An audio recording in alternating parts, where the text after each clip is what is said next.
Musannif Al-Habib Ahmad bin Zain Al-Habsyi radhiyallahu ta'ala anhu wa radallahu wa nafa'ana bihi wa bi'ulumihi fid dharain amin radhiyallahu ankum. Wa a'malul haji thalathatu asya. Dan adapun amalan-amalan dalam ibadah haji itu ada 3 macam. Yang pertama disebut dengan arkan, rukun-rukun.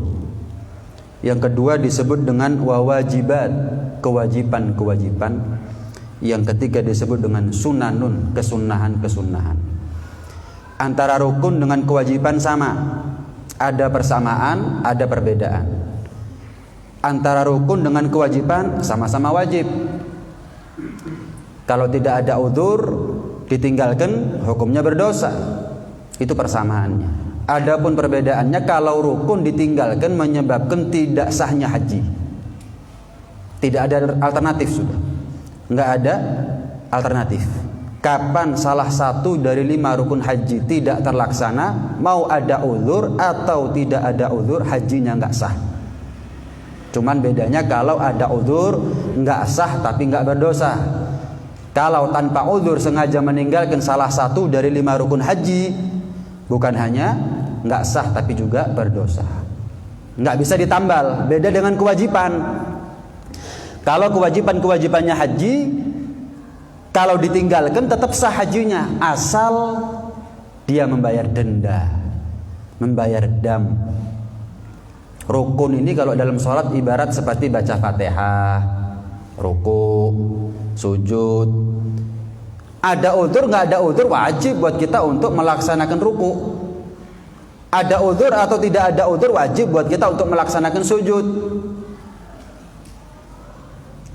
Kapan ada orang ruku, kapan ada orang sholat tapi nggak ruku, nggak sah. Kapan ada orang sholat tapi nggak baca Fatihah, nggak sah. Kapan ada orang sholat tapi nggak sujud, nggak sah.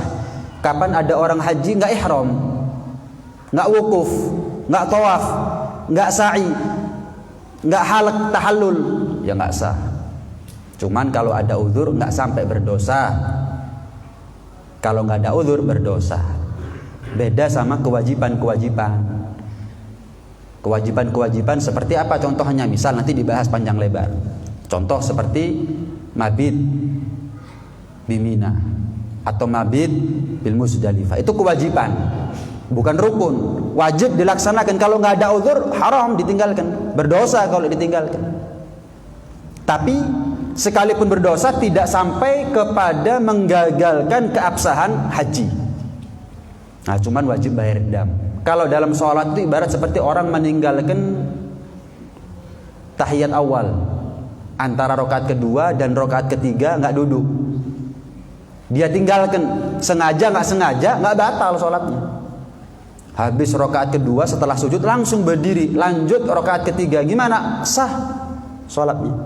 Tapi sunnah sujud sahwi. Sengaja nggak sengaja meninggalkan tahiyat awal antara rakaat kedua dan rakaat ketiga, itu nggak berdosa. Sedikit berbeda dengan kewajiban-kewajiban di dalam haji, wajibatul haji.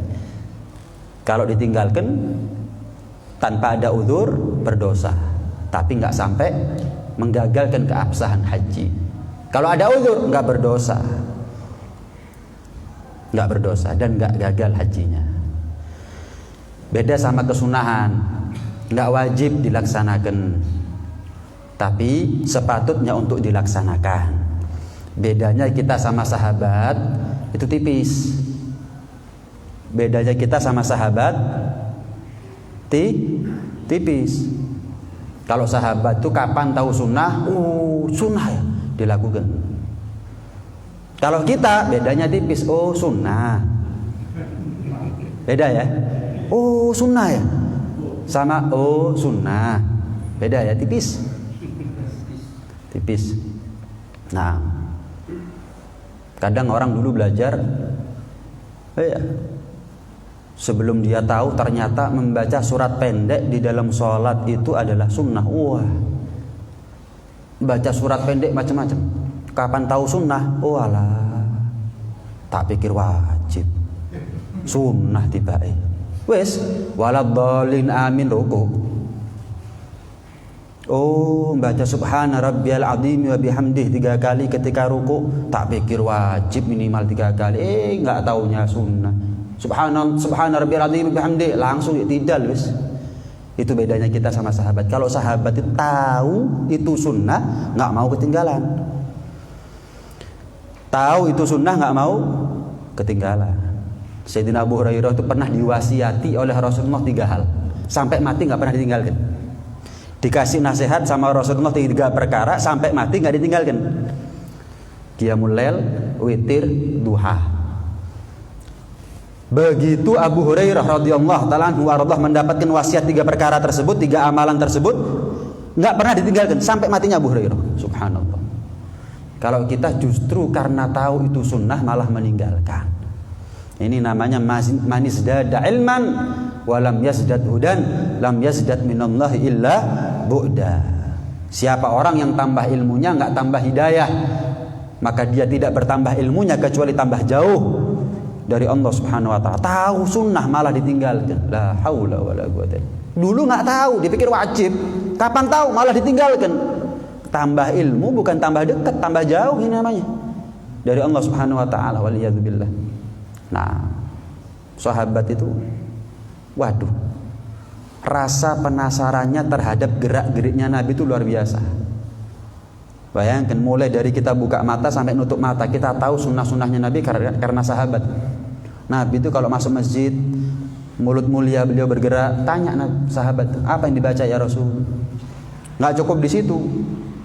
Kalau Rasulullah di luar rumah, sahabat bisa menyaksikan, bisa tahu. Tapi kalau Rasulullah dalam rumah, nggak bisa sahabat tahu. Masa Rasulullah masuk rumahnya, sahabat ikut masuk rumahnya? Nggak mungkin. Tanya sama istrinya, gimana Rasulullah itu kalau dalam rumah? Oh, Rasulullah begini. Subhanallah. Sampai jadi kitab Al-Adhkar karya Al-Imam An-Nawawi itu bacaan-bacaan, amalan-amalan sunnah-sunnahnya Rasulullah sallallahu alaihi wasallam. Subhanallah, luar biasa ya sahabat ya. Betapa luar biasanya kita juga tadi. Cuman makna positif sama makna negatif. Naam. Fal arkanu khamsatun, dan adapun rukun-rukunnya haji itu ada 5. Yang pertama apa? Al ihramu. Ihram itu bukan pakaiannya. Apa ihram yang dimaksud? Wa huwa niyatud dukhul fil hajj, yaitu niat masuk di dalam ibadah haji.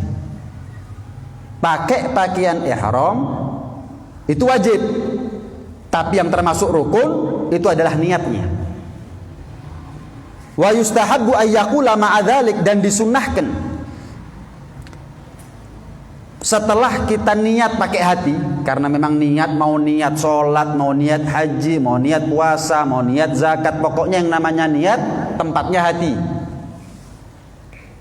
Setelah kita niat pakai hati, disunnahkan. Niat pakai hati hukumnya wajib. Fokusnya hati, konsennya hati dalam apa yang kita niati hukumnya wajib. Tapi ada kesunahan yang lain. Apa? Ayyakula ma'adzalik nawaitul hajja wa ahramtu bihi lillahi ta'ala. Melafatkan niat. Setelah niat pakai hati, niat pakai lisan. Apa? Saya niat haji dan saya berihram dengan haji tersebut lillahi ta'ala, murni, ikhlas, tulus, nggak ada tendensi, nggak ada muatan, kecuali karena Allah Subhanahu wa ta'ala. Nah, kalau kita sudah bilang lillahi ta'ala, ya kita harus jujur. Ketika kita niat, itu kita nggak ngomong sama orang loh. Ketika kita niat, apalagi niat pakai hati, mana mungkin orang tahu apa isi hatinya kita. Niat itu samar, sama seperti samarnya jenengan. Saya nggak tahu jenengan yang lapar yang mana, yang kenyang yang mana, saya nggak tahu. Niat juga begitu. Niat itu nggak ada yang tahu kecuali Allah. Sekalipun kita lafadzkan, belum tentu orang lain tahu, karena kita kapan melafatkan niat nggak bengak-bengok, nggak jerat-jerat. Nawaitul hajja wa ahramtu bihi lillah, kan enggak. Nawaitul hajja wa ahramtu bihi lillahi ta'ala, kan begitu.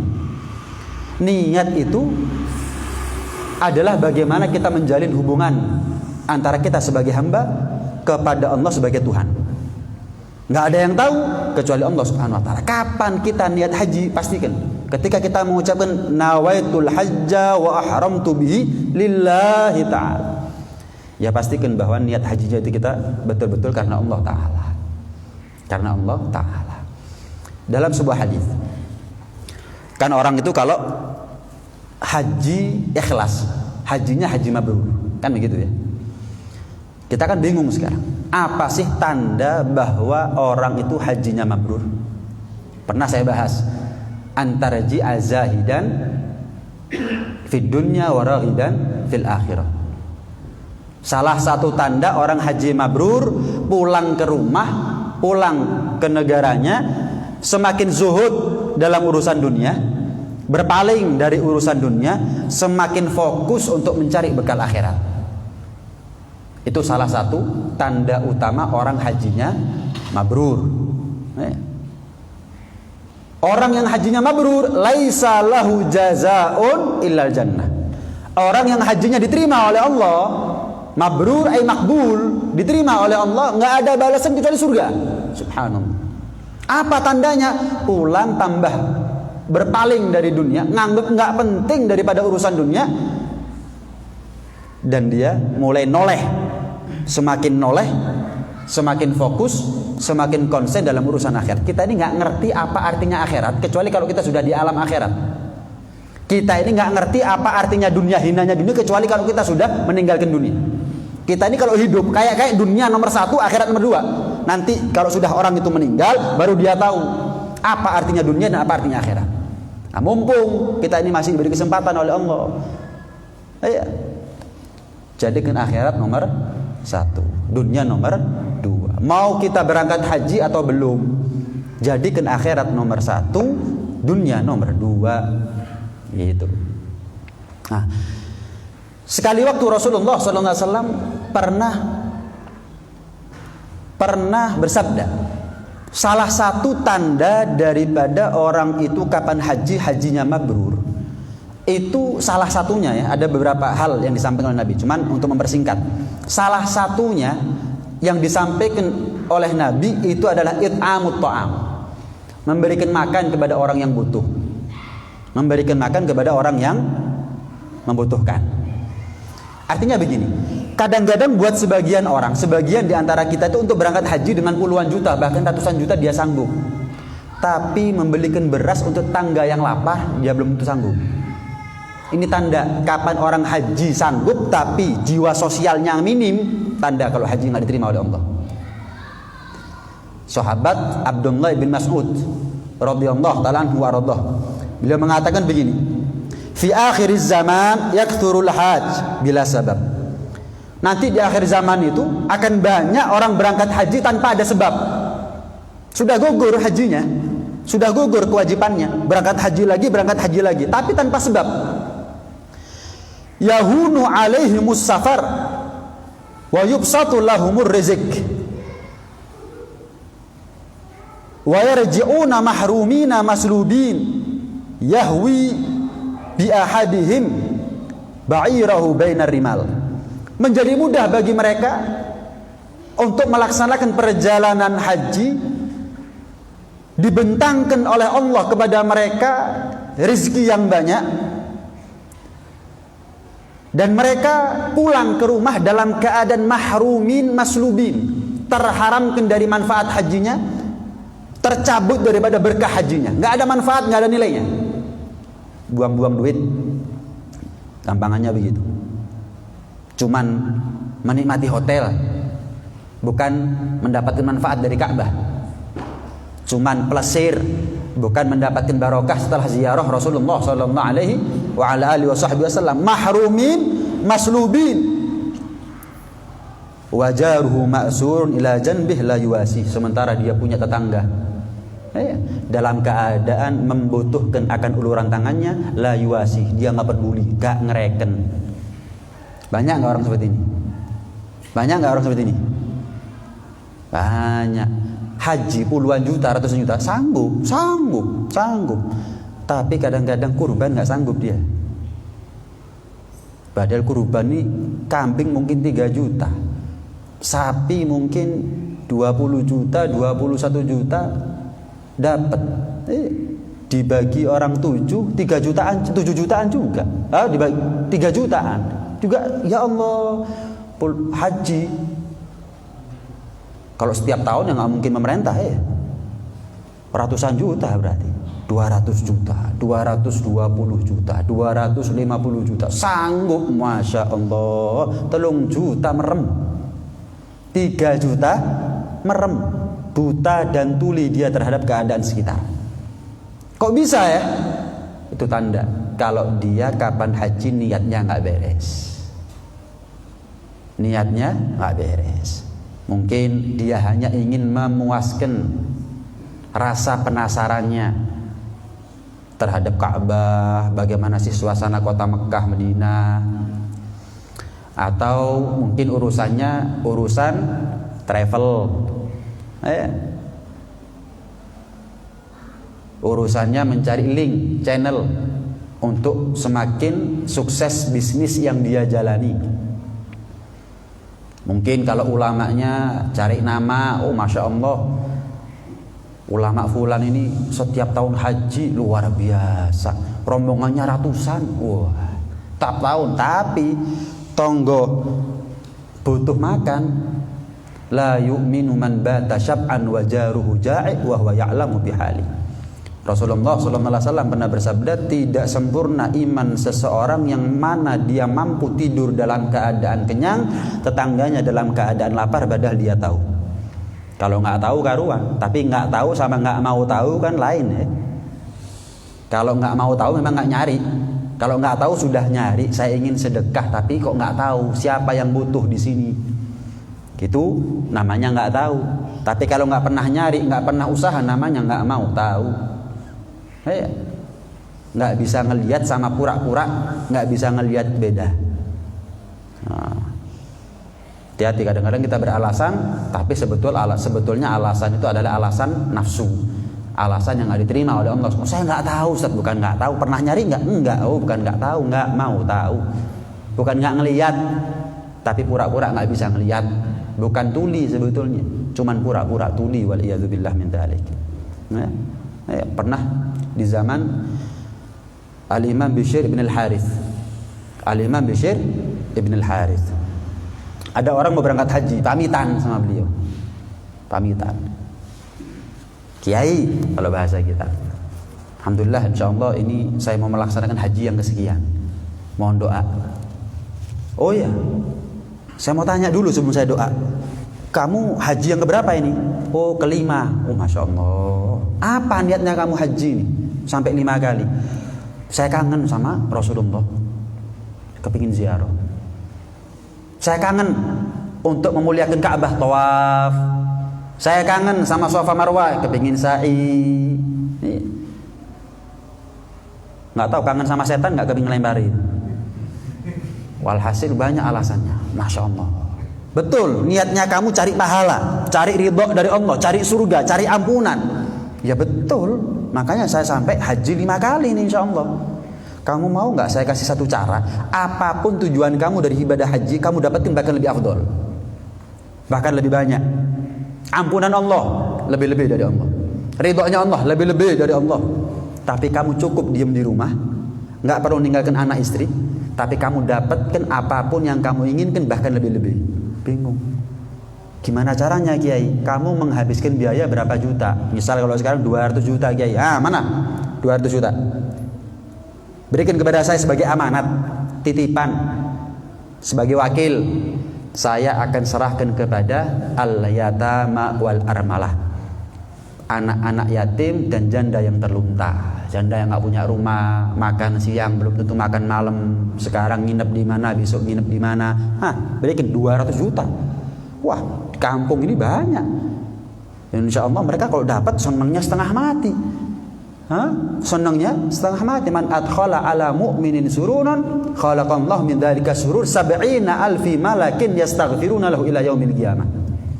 Orang yang ngelegakno perasaannya orang butuh, dilegakno dengan bantuannya kita, uluran tangannya kita. Allah akan menciptakan dari rasa bahagia yang kita berikan kepada orang tersebut 70.000 malaikat.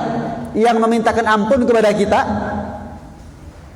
sampai kita kiamat. Mati pun tetap Allah memerintahkan 70.000 malaikat itu mintakan ampun kepada Allah untuk kita. Bayangkan, ada yang butuh kita kasih. Ada yang butuh kita kasih. Ada yang berharap, kemudian kita kasih kepuasan. Ada yang khawatir, kita tutup kekhawatirannya. Ada yang takut, kita putus ketakutannya. Dengan apa? Beras, sembako, SPP anaknya, susu untuk putranya, dan seterusnya. Wah, lega perasaan yang khawatir, yang takut, yang cemas tadi itu. Alhamdulillah, nangis kadang-kadang mereka. Ya Allah, 70.000 malaikat Allah ciptakan untuk kita.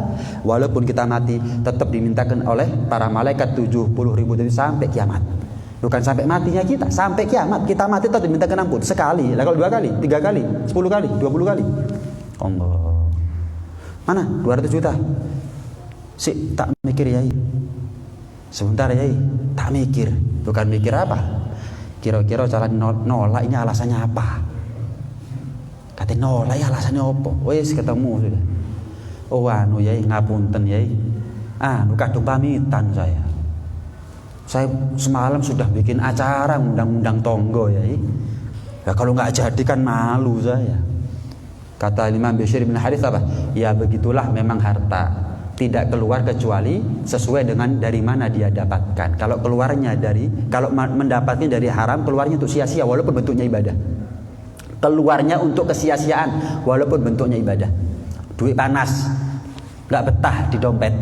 Keluarnya kalau nggak haram, maksiat, ya keluarnya untuk apa?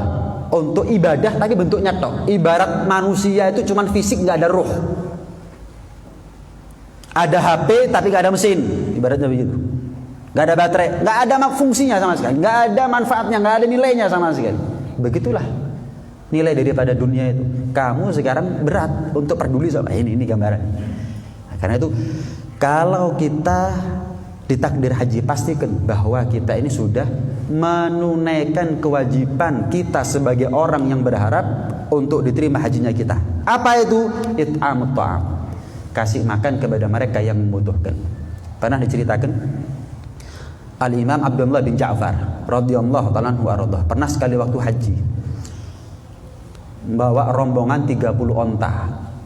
Setiap onta ditunggangi 1 budak. Rombongan 30 onta, setiap onta ditunggangi 30, setiap onta 1 budak, 30 onta 30 budak. Jelas ya? Beliau sendiri jalan kaki. Kan sudah kita bahas. Beda kelas antara orang yang berangkat hajinya naik onta sama orang yang jalan kaki. Naik kendaraan dengan yang jalan kaki. Kalau sudah orang itu jalan kaki berangkat haji, dipeluk sama malaikat Jibril. Dipeluk walaupun gak kroso. Nih, walaupun gak terasa. Dia milih jalan kaki, 30 onta, 30 budak. Sampai akhirnya ada di wukuf pada saat Arafah. Itu 30 onta disedekahkan di jalan Allah. Terus budaknya dimerdekakan di jalan Allah Subhanahu wa taala. 30 onta ini mahal. Kalau 30 onta kalau dikurskan rupiah miliaran. Budaknya lebih mahal lagi. Kenapa? Lah kalau onta aja mahal, gimana manusia diperjualbelikan? Lebih mahal lagi. Enggak dijual, dimerdekakan. Ontanya 30 disedekahkan. Ini tanda kalau haji mabrur. Kita nggak kenal siapa Abdullah bin Ja'far. Sampai sekarang kita dengar namanya Abdullah bin Ja'far. Disebutkan manakibnya, disebutkan sejarahnya, disebutkan kebaikan-kebaikannya. Kalau kita, jangan orang lain yang kenal belum tentu ingat sama kebaikannya kita. Belum tentu tahu kebaikannya kita. Walaupun setelah matinya kita. Ini Abdullah bin Ja'far meninggal ratusan tahun yang lalu. Kita nggak kenal, kita nggak pernah ketemu. Tonggo ya kudu disebut-sebut. Setiap penceramah, setiap pengajar, setiap dai kalau sudah bahas masalah bagaimana orang itu hajinya mabrur sering membawakan ceritanya Abdullah bin Ja'far. Kenapa? Ini tanda salah satu tanda utama orang itu haji diterima oleh Allah, dia peduli kepada lingkungan sekitar. Gitu seharusnya. Naam. Wala yasihul ihramu bil hajj illa fi ashhuri. Tidak sah berihram di dalam melaksanakan haji kecuali di bulan-bulan tertentu. Al-hajj ashhurum ma'lumat. Haji itu ada bulan-bulan tertentu, waktu-waktu tertentu. Enggak sepanjang tahun kita bisa ibadah haji. Wa hiya Syawal wa Dzulqa'dah wa Asyru Dzulhijjah. Kapan mulai masuk ibadah haji itu? Boleh orang itu melakukan ihram ibadah haji dimulai dari tanggal 1 Syawal. Makanya kadang-kadang Syawal sudah ada kloter pertama dari Indonesia berangkat. Ya, baru seminggu lebaran sudah ada kloter pertama, kedua, ketiga. Mulai dari bulan Syawal, Dzulqa'dah dan 10 hari pertama bulan Dzulhijjah. Itu permulaannya. Berakhir sampai kapan? Berakhir wa akhiruha tulu'u fajri lailatan nahri. Terbitnya fajar pada malam lebaran. Ya. Terbitnya fajar pada saat hari lebaran. Terbitnya fajar, ya sholat id itu sudah akhir daripada pelaksanaan ihram. Tanggal 8 Dzulhijjah baru ihram boleh. Tanggal 9 boleh asal nututi wukuf di Arafah. Ya, kalau kloter pertama memang agak lama. Ya tahu, ya bosen, ya kangen. Campur aduk sudah. Yang berangkat terakhir enak, hajinya cepat. Cuman nggak tahu, nggak tahu. Baru dapat 3 minggu pulang. Yang berangkat Syawal enak, Syawal, Dzulqa'dah, Dzulhijjah baru dia niat ihram. Nah, adapun umroh itu kan haji. Kalau umroh sepanjang tahun, kita sekarang umroh juga bisa asal dibuka. Tapi kalau haji nggak bisa, sekarang kita haji. Saya niat haji, walaupun belum masuk Ramadan, jangan lagi Syawal. Oh ya nggak bisa. Haji ada waktunya. Kalau umroh nggak ada waktunya, bebas. Sepanjang tahun kita melaksanakan ihram untuk melaksanakan ibadah umroh bebas. Nah, wabagil arkan al-wukuf bi Arafah. Kita bahas rukun yang kedua. Apa itu wukuf ada di Arafah? Disebutkan oleh ulama. Kenapa kok disebut dengan Arafah? Kata ulama, summiyat Arafata li anna Adam wa Hawa ta'arafa fiha ba'da nuzulihima. Karena ketika Nabi Adam dan Siti Hawa diturunkan oleh Allah dari surga ke atas dunia, itu terpisah. Ada riwayat 300 tahun terpisah itu. 300 tahun terpisah. Riwayat dalam sebuah tafsir, Nabi Adam ada di mana? India. Ini. Sementara Siti Hawa ada di mana? Jeddah. Jauh. Selama pencarian, Nabi Adam nyari Siti Hawa nyari Nabi Adam. Subhanallah, Allah takdirkan ketemunya di padang Arafah, Jabal Rahmah. Ya, ketemunya ada di situ. Ta'arafa, keduanya saling melepas rindu satu sama lain, saling berjumpa, bertatap muka setelah 300 tahun nggak ketemu. Maka Bukit Arafah, padang Arafah disebut dengan Arafah. Dan wukuf di Arafah ini adalah merupakan rukun paling utama di antara 5 rukun haji. Sama seperti sholat. Sholat ini punya 17 rukun. Rukun paling utamanya apa? Fatihah. Nah, dikatakan la sholata liman lam yagra'i bi fatihatil kitab. Lam yagra' bi fatihatil kitab. Tidak ada sholat bagi orang yang enggak baca Fatihah. Walaupun ruku, walaupun sujud, walaupun i'tidal, enggak ada sholat bagi orang yang enggak baca Fatihah. Sama, walaupun ihram, walaupun sa'i, walaupun tawaf, walaupun tahallul, tapi enggak ada wukuf, enggak bisa. Al-Hajj Arafah. Haji itu intinya ada di Arafah. Yang paling penting daripada haji adalah wukuf ada di Arafah. Maka dikatakan oleh Nabi SAW, faman adraka Arafah qabla ayatul al-fajru faqad adrakal hajj. Barang siapa yang nututi wukuf di Arafah sebelum terbit fajar pada malam lebaran, terbit fajar pada hari lebaran, kalau nututi dia walaupun sebentar, maka telah gugur dia daripada ibadah hajinya, kewajiban hajinya, alias hajinya sah, walaupun cuma lewat tok, nggak ada masalah itu. Jadi wukuf tuh nggak harus berhenti. Cuman afdolnya kan panjang ya, berdoa, berzikir, nangis dan seterusnya. Afdolnya memang begitu. Tapi sekalipun dia apa? Cuman lewat. Asal dia lewat dalam keadaan berakal, bukan lewat dalam keadaan pingsan, bukan lewat dalam keadaan koma, bukan lewat dalam keadaan naudzubillah apalagi gila. Enggak, berakal lewat gitu dok. 2 menit, 3 menit, ya sudah, gugur buat dia kewajiban wukufnya sudah. Selesai sudah wukufnya dia. Nah, cuman ya meneman ya, Padang Arafah ini luar biasa kemuliaannya. Pernah diceritakan ada seorang ulama namanya Muhammad Ibnul Munkadir.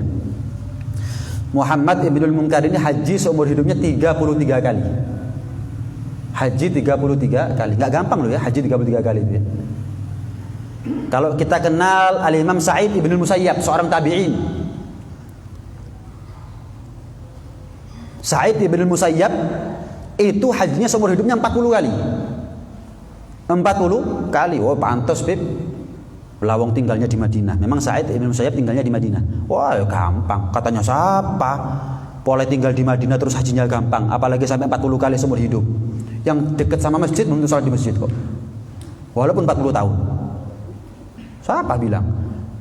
Oh, boleh tinggal di Madinah, jalan naik bis misalkan. Naik bis sekarang lah dulu. Naik bis 5 jam lah dulu naik onta. Ya kalau naik onta, onta harganya mahal. Naik kuda, larang.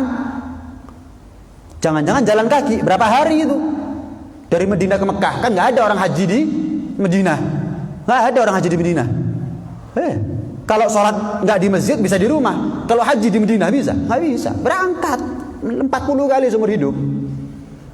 Orang itu bisa taat bukan karena kekuatan fisik, kekuatan iman. Kekuatan iman. Haji 40 kali, bayang subhanallah. Ini juga begitu. Al-Imam Muhammad Ibnul Munkadir seumur hidup haji 33 kali. Sampai haji yang ke-33 dia merasa ini haji yang terakhir. Mungkin dia merasa sudah tua, umur nggak panjang dan seterusnya.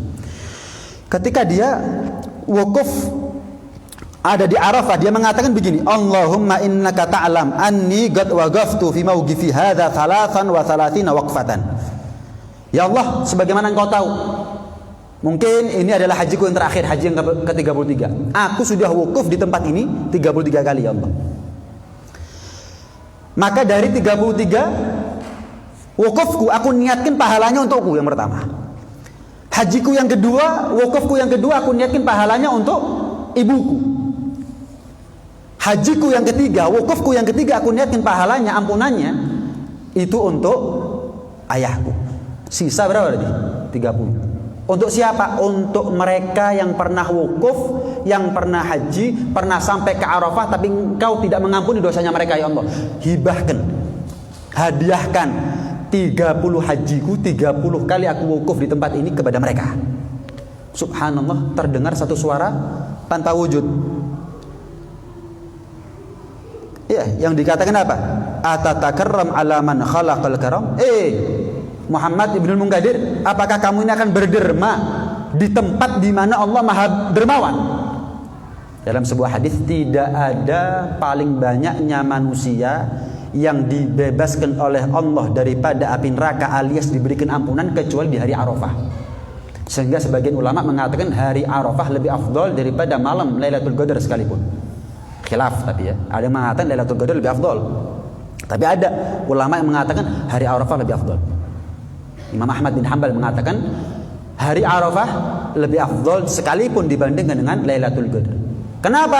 Karena Nabi mengatakan tidak ada hari di mana di hari itu Allah paling banyak memerdekakan, membebaskan manusia daripada api neraka. Alias diberikan ampunan oleh Allah. Kan belum kiamat, kok dimerdekakan dari api neraka?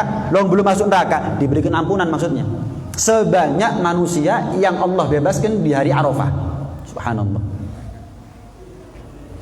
Apakah kamu wahai Muhammad Ibnul Munkadir mau berderma, berbuat baik kepada Allah yang maha baik di tempat yang Allah tidak pernah sebaik ini? Tidak pernah sebaik di mana Allah ada di hari Arafah ketika mereka manusia wukuf. Ketahuilah wahai Muhammad Ibnul Munkadir, innallaha ta'ala yaqulu lak wa izzati wa jalali laqad ghafartu liman waqafa bi Arafat qabla an akhluq Arafat bi alfi 'am. Muhammad Ibnul Munkadir, ketahuilah Allah itu sebelum menciptakan Arafah 2000 tahun, sebelum Allah menciptakan Arafah 2000 tahun, Allah sudah mengampuni siapa yang nanti bakal wukuf di Arafah. Belum wukuf sudah diampuni dosanya oleh Allah. 2000 tahun sebelum Allah ciptakan Arafah. 2000 tahun sebelum Allah ciptakan Arafah, ampunannya sudah lebih dulu. Artinya apa? Orang yang wukuf ada di Arafah pasti diampuni dosanya oleh Allah. Nikmat ya, nikmat. Mudah-mudahan sampai kita insyaallah.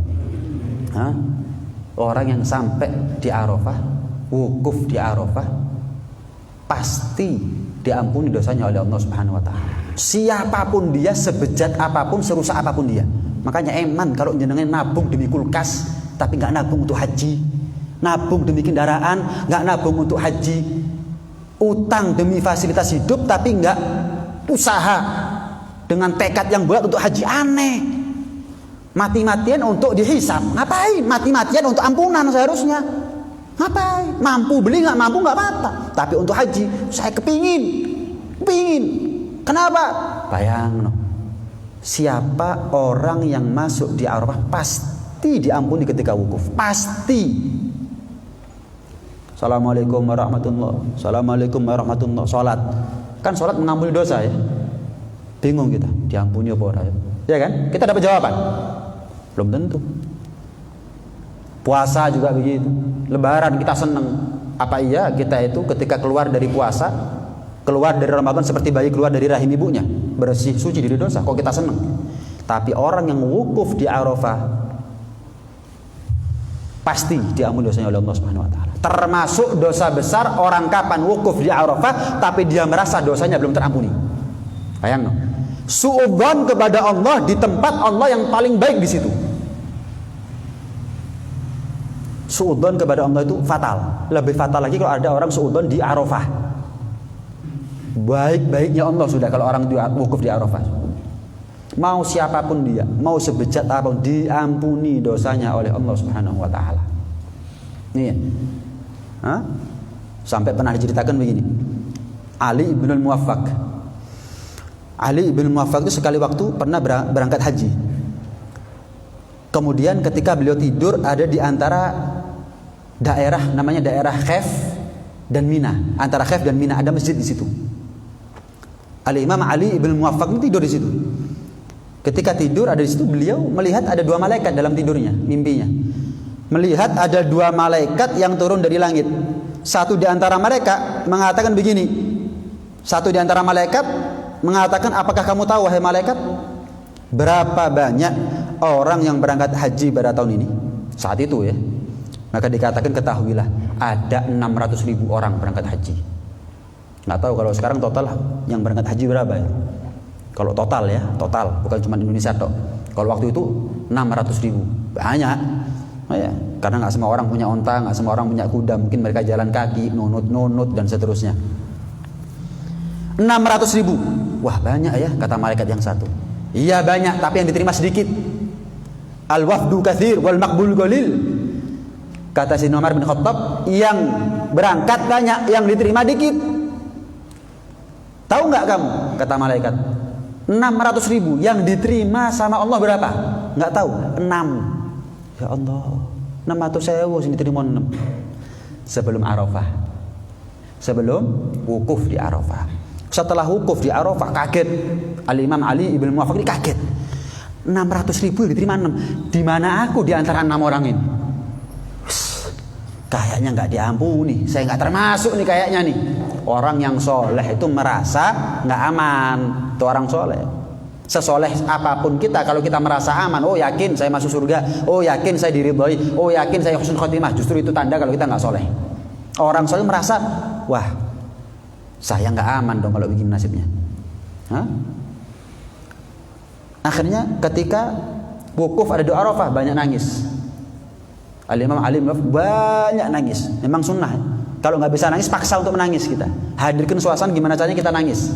Ketika wukuf ada di Arafah, nangis jadi. Wes setelah wukuf di Arafah, mau lebaran tidur malamnya. Ketika malam tidur ketemu malaikat yang sama. Kamu tahu nggak yang haji tahun ini berapa? 600.000. Tahu nggak yang diterima berapa? 6 katanya kamu. Iya, kemarin. Kalau sekarang dari setiap satu orang yang diterima kemarin diberikan lipat ganda oleh Allah 100.000. Berarti semua setelah wukuf diampuni dosanya oleh Allah Subhanahu wa taala.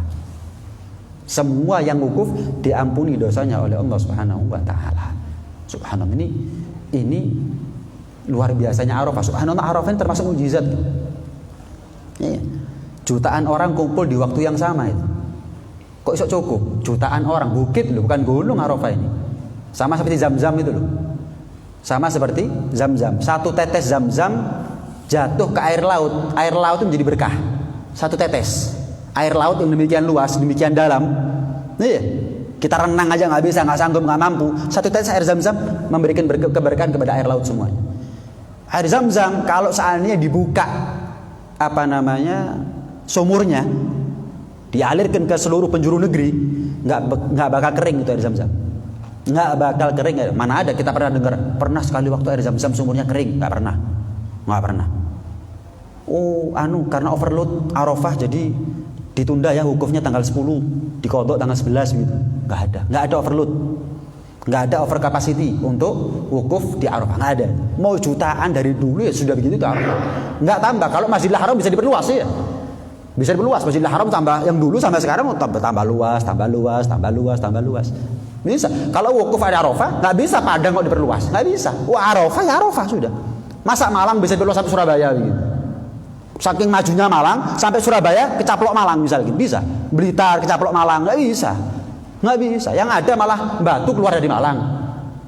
Bukan meluas, menyempit, mengecil. Arafah juga itu nggak bisa. Semakin luas nggak bisa, semakin sempit nggak bisa. Tapi dari dulu sampai sekarang mau 600.000, mau 6 juta, ya cukup Arafah itu. Itu mukjizat sebetulnya Arafah. Ini gambaran. Ya. Ini gambaran bagaimana Allah berikan kemuliaan buat mereka yang sempat untuk haji ada di wukuf di Arafah. Sehingga Al-Imam Al-Haddad mengatakan wa fi Arafat kullu dhanbin mukaffarun wa mughtafarun